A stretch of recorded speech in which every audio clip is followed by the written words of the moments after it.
mustaqim siratal ladzina an'amta 'alaihim ghairil maghdubi 'alaihim waladdallin.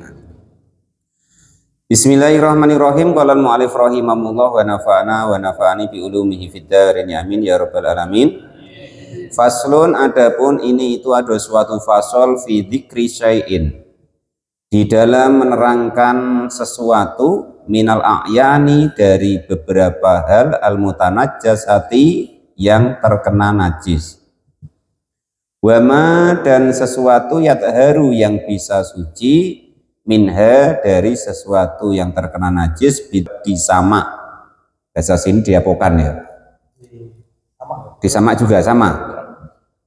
Wama dan barang-barang layat haru yang tidak bisa suci apa ma. Wa juludul maitati dan adapun kulitnya semua bangkai, kulluha ya semua muanya, itu tadhuru hukumnya bisa suci bitibaki sebab dengan disama. Maksudnya begini, bangkai apapun itu ya, semua bangkai itu andaikan kita ketemu entah kerbau sudah mati, apa namanya, sapi sudah mati, ular sudah mati, biawak sudah mati, buaya sudah mati, itu walaupun dia bangkai masih bisa dimanfaatkan atau dia ambil daripada lulang atau kulitnya walaupun sudah bangkai. Nah, maksudnya begitu. Caranya mensucikannya dengan disama. Nah, nanti ila jidal kalba, kecuali kulitnya anjing wal ingziro dan babi, wama dan hewan-hewan tawallada yang dianakkan minhuma dari anjing dan babi, au min akhadihima atau dari salah satunya. Jadi nanti semua hewan yang sudah bangkai, artinya mati dalam sendirinya tidak karena disembelih, maka semua hewan yang bangkai itu masih bisa dimanfaatkan kulitnya dengan cara disama. Entah untuk sepatu, untuk tas, atau untuk apa saja boleh. Semua-muanya, kecuali kulitnya anjing dan babi dan anak turunnya. Nah itu ya, itu seperti itu. Terus sawaun fidalika, sama juga di dalam itu semua apa, maitatun bangkai, makulul lahmi yang halal dagingnya, wa ghairuhu dan juga hewan-hewan yang tidak halal dagingnya. Ular kan tidak halal, tapi walaupun dia bangkai, kulitnya masih bisa dimanfaatkan walaupun dagingnya haram gitu.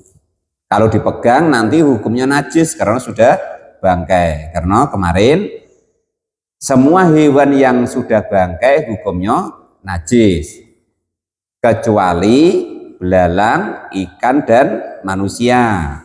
Nah, semua hewan yang masih hidup, asal masih hidup loh ya, itu semuanya hukumnya tidak najis asal masih hidup syaratnya, kecuali anjing sama babi dan anak turunnya. Itu begitu. Jadi kita kok megang kucing ya tidak najis asal masih hidup. Kita megang ular asal masih hidup, ular itu tidak najis. Nah, megang hewan apapun asal dia masih hidup hukumnya tidak najis, kecuali anjing sama babi dan anak turunnya. Anjing walaupun masih hidup kita pegang tetap najis. Najisnya najis mutawasito, najis yang seperti kita kena tele ayam. Nah, itu seperti itu, tetap harus dibasuh niat menghilangkan najis, mensucikannya dengan air atau ya air ya kan, pakai air lah ya itu. Atau babi masih hidup, Pak Kadus pegang, hukumnya tetap najis, tapi najis yang mutawasitoh lah ya. Nah kalau kok air liurnya baru hukumnya najis mugolado, anjing dan babi. Nah kata orang dulu Pak, kalau basah najis, kalau tidak basah tidak najis. Itu sebenarnya kurang pas. Basah enggak basah, anjing sama babi itu kita pegang hukumnya najis. Cuman kalau dia basah, itu berpotensi basah itu takutnya air liurnya. Jadi status najisnya naik. Yang asalnya dibasuh sekali sudah selesai, sudah suci, menjadi harus 7 kali. Nah, maksudnya begitu ya. Jadi anjing sama babi itu bangkai enggak bangkai, ya kan? Dia basah enggak basah hukumnya najis. Kalau enggak basah hukumnya najis mutawasito. Kalau dia basah, takutnya basah itu adalah air liurnya, maka hukumnya statusnya naik menjadi najis munggolado atau najis berat. Jadi cara mensucinya sudah berbeda. Kalau kering dipegang cuman seperti kita mensucikan najis biasa, tapi kalau basah ditakutkan basah itu adalah air liurnya, maka status najisnya menjadi naik menjadi najis munggolado. Mensucikannya 7 kali pakai air, salah satunya pakai tanah seperti biasanya nanti diterangkan di belakang. Ini dicuplik dulu. Nah, itu seperti itu ya. Qala al-mu'allif rahimahullah. Jadi intinya setiap hewan bangkai enggak bangkai kecuali anjing sama babi dan anak turunnya, maka kulitnya masih bisa suci atau diambil atau dimanfaatkan dengan cara disama. Itu cara penyamaannya, wa kaifiyatu dibagi, dan adapun tata caranya menyama, ayang zia jika menghilangkan siapa seseorang fudulal jildi kepada sisa-sisa daripada kulit. Pokok yang selain kulit dibersihin. Ada daging yang nempel, ada darah yang nempel, dibersihin sehingga menjadi tinggal kulitnya saja. Bahasa Jawanya lulang itok. Nah, jadi dagingnya dibersihin, darah-darahnya dibersihin. Nah, kenapa kok begitu? Mimma dari sesuatu yang yakfannahu, yang merusak apa mahu kepada kulit tadi. Kenyataannya minat dami dari darah, wanahu dan sepadannya darah. Nah, menggunakan apa cara menyamaknya? Bisain dengan sesuatu kharifin yang kelat. Bahasa Jawa itu sepet, bahasa sini kelat. Ka'asfin seperti daun bidara. Walau kana, walaupun ada apa ala kharifu sesuatu yang kelat tadi, sepet tadi, sepet bukan sabut kelapa loh, sepet rasa loh ya. Ada itu najisan berupa barang najis. Kadar kilhimami seperti kotorannya burung dara. Kafa maka mencukupi apa darkil himam fidzibagi di dalam untuk menyama. Jadi apapun itu yang rasanya kelat, entah itu dedaunan, entah itu apapun, walaupun itu barang yang najis, asal rasanya kelat, maka itu diperbolehkan untuk membersihkan atau menyama daripada kulit yang bangkai tadi. Kalau nak diambil atau nak dimanfaatkan, itu gitu ya. Tapi Pak, itu tadi kan bangkainya najis, ya sudah itu kita bersuci dari najis gitu ya. Dimakan tetap haram ya. Jadi hewan apapun itu, baik hewan yang ketika hidupnya halal dimakan ketika disembelih maupun yang tidak halal, kulitnya tetap bisa suci. Intinya begitu ya. Yang halal-halal contoh ya kerbau, sapi, kambing itu. Andaikan kok tadi nggak mati nganggur maksudnya. Nah itu kan halal dagingnya dalam hukumnya. Itu kulitnya walaupun dia sudah mati sendiri, kulitnya masih bisa diambil untuk disama atau digunakan. Bukan untuk digoreng loh Bang Edi ya.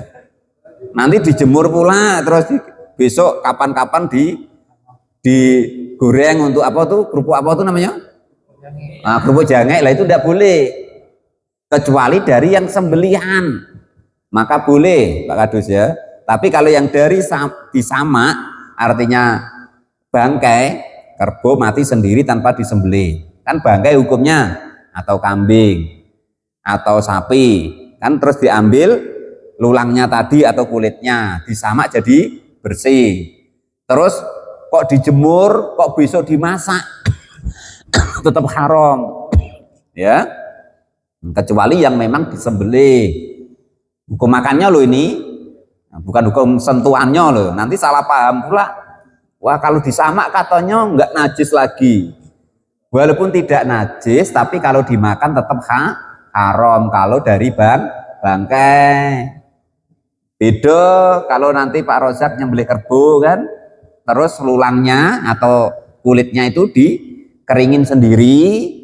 Nah, untuk simpanan besok kalau tidak punya lauk umpama, nah, untuk kerupuk jangek itu boleh. Tapi kalau yang dari bangkai seperti ini tetap nanti tidak boleh dimakan, tetap hukumnya haram, itu maksudnya ya. Nah, kulit yang seperti tadi entah yang halal dagingnya ataupun tidak, tetap boleh disamak, maksudnya begitu, kecuali kulitnya anjing atau babi dan anak turunnya, itu ya. Ular sawo boleh. Jangan, kalau kulitnya wae dulu ya. Nah, berarti dagingnya biarin Pak Topik ya. Nanti terbalik pula, dagingnya dimasak, kulitnya untuk ikat pinggang, tidak boleh ya. Nah itu. Jadi sudah bisa dipahami statusnya ya. Status kulitnya menjadi suci ketika disamak, tetapi tetap haram andaikan dimakan, dimasak. Itu maksudnya begitu. Nah, kecuali kulitnya anjing dan babi dan anak turunnya. Maksudnya turunnya bagaimana Pak? Atau dari salah satunya itu contoh gini. Ada babi ngawinin atau dikawinin kambing. Nah, ada Pak begitu? Mau diterangkan hukumnya ya biasanya ada. Atau anjing ngawinin kambing atau sebaliknya. Nah, anaknya itulah. Nah, anak kambing, entah anak anjing yang dari kambing tadi, itu tetap hukumnya najis dan haram, itu maksudnya ya. Nah, dan nanti itu tetap maninya tetap najis, termasuk yang nanti hukumnya najis yaitu mani anjing dan mani babi dan anak turunnya. Kalau mani selain anjing dan babi dan anak turunnya hukumnya tidak najis atau suci. Tapi kalau maninya anjing atau babi dan anak turunnya nanti hukumnya menjadi najis. Itu seperti itu ya. Jadi cara menyamaknya terserah nak pakai apa. Yang penting intinya kulit tadi bersih dari sisa-sisa kulitnya. Itu seperti itu. Ma'akhayawanin beserta hewan-hewan tohirin yang suci, falayat haru maka tidak suci apa hewan yang halal tadi, yang suci tadi, dibagi dengan disamak. Nah itu maksudnya gitu tadi, anjing ngawinin kambing atau sebaliknya, atau kambing ngawinin babi atau sebaliknya, maka anaknya itu tetap hukumnya najis walaupun bentuknya kambing. Babi dikawinin, babi perempuan dikawinin kambing. Nah, babi tadi ngeluarin anak, rupanya bentuk kambing lah, tapi dari perutnya babi, maka walaupun bentuknya kambing tetap hukumnya najis dan haram. Itu maksudnya begitu dari salah satunya tadi ya. Itu ya, deal itu ya, semua bangkai hukumnya najis kecuali anjing dan babi dan anak turunnya. Jadi kalau kita megang ular sudah mati, maka wajib bersuci dari najis seperti kita terkena kotoran. Itu maksudnya begitu. Wadmul maitati, dan adapun semua tulangnya bangkai, wasa'ruha, dan rambutnya itu najisun, hukumnya najis. Kita dapat tulang babi. Nah, terus untuk hiasan, tulangnya itu najis ya. Itu loh. Atau tulang apapun itu yang dari bangkai, maksudnya mati dengan tidak disembelih secara syariat, itu hukumnya bangkai. Jangan pula Pak Topik ya, apa namanya tuh tulang babi untuk pipo ngerokok. Nah, jangan ya. Jangan Pak Sekdes ya. Kalau tahu itu pipa apa tulang babi jangan ya. Qolal mu'alif rahimahullah. Nanti Bang Farum nak keren-kerenan ya kan. Masih belengkung itu. Nah, atau apanya itu taringnya ya kan mantep itu ya kan. Nah, itu jangan. Sudah itu taring babi ya kan. Itu apa namanya? Ngato sama orang, wah ini tulang apa nih? Apa namanya? Gajah. Oh, gading gajah ini. Padahal gading babi. Walal mu'alif rahimahullah itu seperti itu tidak boleh ya. Tulangnya, rambutnya yang dari bangkai itu hukumnya najis. Wakada demikian juga demikian juga najis apa almaitatu bangkainya aidon dengan lagi itu najis satu najis. Macam mana Pak?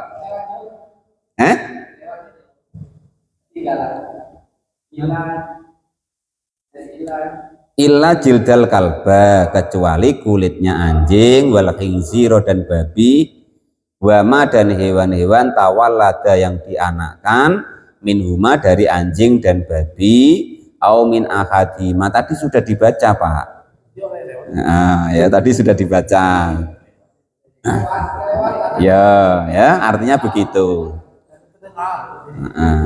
Nah, maksudnya yang tadi kan apa namanya kulitnya bangkai hukumnya najis tapi bisa disamak tadhuru bidibak terusannya yang dalam kurung illa jildal kalba wal khinziro kecuali kulitnya anjing dan babi maka sudah saya baca tadi Pak Janis ya itu karena sambungannya gitu.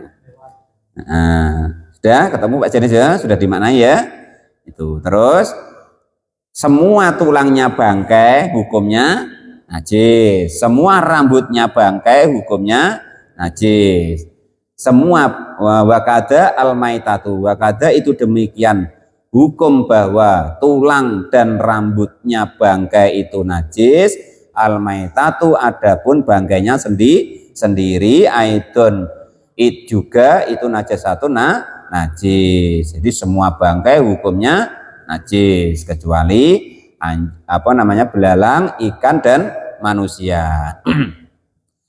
Wa uridu dan menginginkan siapa Kiai Musonef biha dengan yang disebut bangkai apa zailatul hayati azailatu yang hilang apa al hayatu kehidupannya bi ghairi dakatin dengan tanpa sembelihan syar'iyatin yang syariat. Maka kita kemarin sudah belajar tentang penyembelihan. Kalau menyembelihnya enggak benar, hukumnya menjadi bangkai.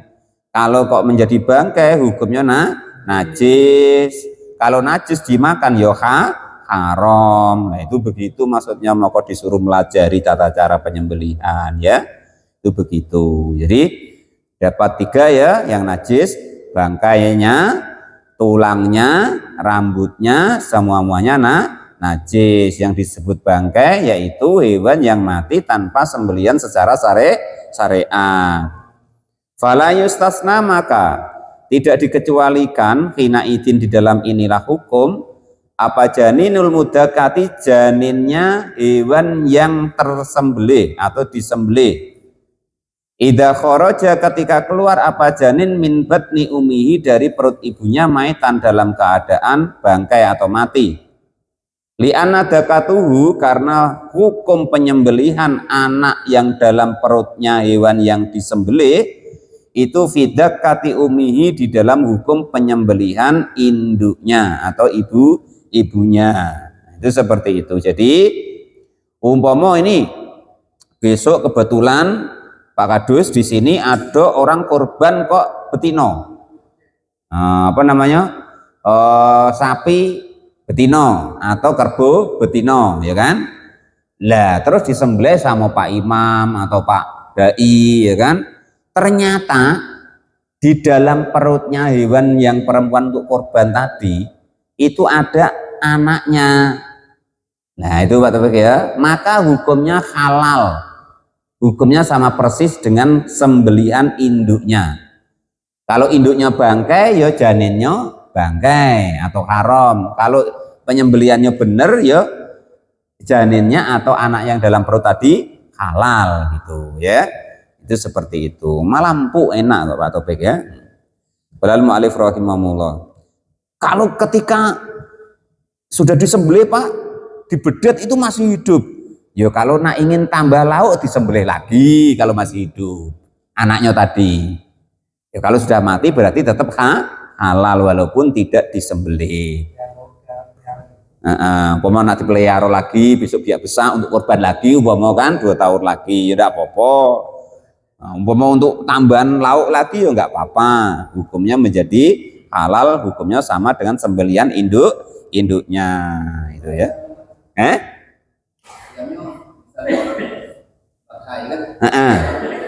Dalamnya ada telurnya. Asal telurnya itu sudah bercangkang, Bang, itu hukumnya halal. Tapi kalau masih belum bercangkang, hukumnya tetap najis. Itu begitu. Karena kalau yang bercangkang, itu kata para ulama itu, biasanya kalau kok dia mati itu keluar. Jadi tidak mungkin di dalam itu bercangkang katanya. Kalau dia mati itu keluar yang bercangkang. Artinya kalau dalam perutnya itu tidak mungkin bercangkang. Itu katanya begitu. Nah, karena biasanya mati itu sambil ngeden. Nah, teluknya tuh keluar yang bercangkang itu. Nah, itu gitu Bang Edi katanya. Nah, ya. Nah, entah kenyataannya saya tidak tahu. Keterangannya contoh keterangan di kitab I'anatul Thalibin itu begitu ya. Nah, jadi nanti kalau bercangkang itu pasti dia keluar kalau ayam kok nak mati. Katanya begitu. Ya, itu. Cangkangnya masih lembut, Pak. Nah, tetap ikut najis tadi. Itu begitu ya. Wakada demikian juga apa ghairuhu selain daripada janin minal mustasniati dari yang dikecualikan al madhkurati yang diterangkan fil mabsutati di dalam kitab yang panjang lebar keterangannya. Sumastasna lalu mengecualikan siapa Kiai Musonef min sa'ril maitati dari rambutnya bangkai apa qaulu dawuhnya Kiai Musonef ilal adamiyah kecuali rambut dan tulangnya anak Adam. Manusia mati, maka rambutnya kan bangkai itu, wong enggak disembelih ya kan? Manusia mati kan bangkai ya, wong tidak disembelih, tapi tetap hukumnya tidak najis karena dimuliakan, maka rambutnya, tulangnya tetap tidak najis. Itu begitu. Kalau tulangnya hewan yang disembelih Pak, secara syariat atau rambutnya, maka hukumnya tidak najis. Yang najis tadi yang bangkai, rambutnya, tulangnya, yang najis tadi yang bangkai, yang tidak bangkai hukumnya tidak najis. Itu maksudnya. Nanti kalau tulangnya yang disembelih yo najis Pak Topik, nak ngesep macam mana ya kan? Kalau nyembelih sapi atau kambing ya kan itu. Makanya hukumnya tidak najis kalau yang disembelih, maksudnya tulangnya atau rambutnya. Ai fa inna sa'rahu maka sesungguhnya rambutnya bangkai itu tohirun hukumnya suci kamaitatihi seperti mayatnya daripada anak Adam. Itu seperti itu. Jadi besok yang dihukumi najis itu yang pertama contohnya nanti minuman yang beralkohol atau minuman keras atau arak ya. Yang kedua semua kencing manusia, yang ketiga semua kotoran manusia, yang keempat semua kencing hewan, yang kelima semua kotoran hewan. Terus yang kelima maninya anjing atau babi yang maninya anjing atau babi dan anak turunnya. Yang nomor 7 yaitu darah baik yang putih maupun yang merah. Itu hukumnya adalah najis itu ya. Nah, qala al-mu'allif rahimahullah ada lagi itu ya. Apa kemarin ya? Pokok itu beberapa yang najis ya. Nah, itu. Qala al-mu'allif rahimahullah wa nafa'ani bi ilmi fidarani amin ya rabbal alamin. Walaupun fasol ini menerangkan tentang cara menyamak, yang intinya hewan apapun itu yang dia itu bangkai mati sendirinya, nanti intinya kulitnya boleh dimanfaatkan dengan cara dibersihkan atau disamak, kecuali kulitnya anjing dan babi dan anak turunnya. Semua tulang dan rambutnya bangkai hukumnya najis kecuali rambut dan tulangnya manusia yang mati. Itu seperti itu. Wallahu a'lam bishawab. Alhamdulillahirabbil alamin.